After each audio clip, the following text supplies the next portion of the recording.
chapter 10.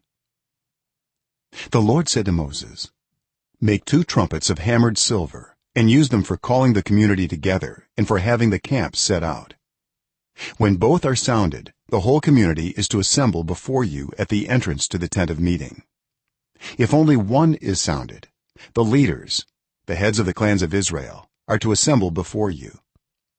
When a trumpet blast is sounded, the tribes camping on the east are to set out.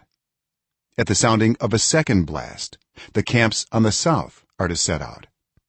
The blast will be the signal for setting out.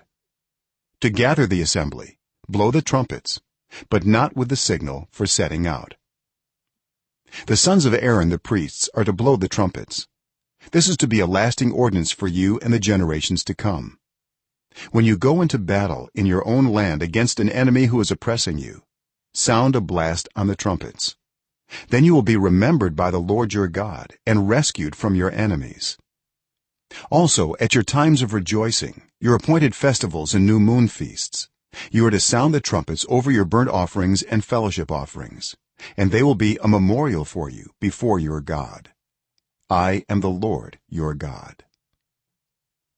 On the 20th day of the 2nd month of the 2nd year, the cloud lifted from above the tabernacle of the covenant law. Then the Israelites set out from the desert of Sinai and traveled from place to place until the cloud came to rest in the desert of Paran. They set out this first time at the Lord's command through Moses. The divisions of the camp of Judah went first under their standard. Nahshon son of Amminadab was in command. Nethanel son of Zuar was over the division of the tribe of Issachar, and Eliab son of Helon was over the division of the tribe of Zebulun. Then the tabernacle was taken down, and the Gershonites and Merarites who carried it set out. The divisions of the camp of Reuben went next under their standard.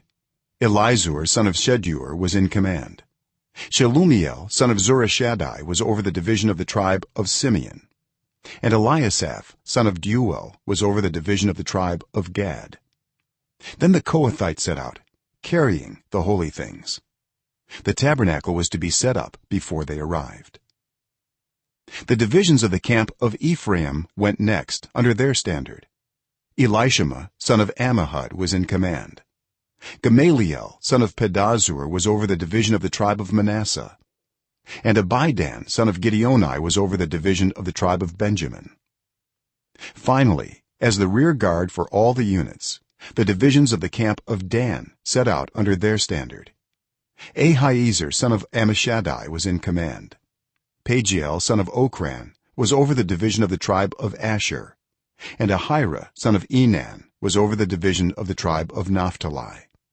This was the order of march for the Israelite divisions as they set out. Now Moses said to Hobab son of Reuel the Midianite, Moses' father-in-law, we are setting out for the place about which the Lord said, I will give it to you. Come with us, and we will treat you well, for the Lord has promised good things to Israel. He answered, no, I will not go. I am going back to my own land and my own people. But Moses said, please do not leave us. You know where we should camp in the wilderness, and you can be our eyes. If you come with us, we will share with you whatever good things the Lord gives us. So they set out from the mountain of the Lord and traveled for 3 days. The ark of the covenant of the Lord went before them during those 3 days to find them a place to rest.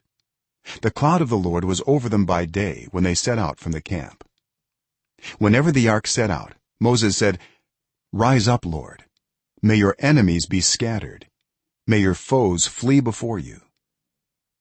Whenever it came to rest, he said, return, Lord, to the countless thousands of Israel.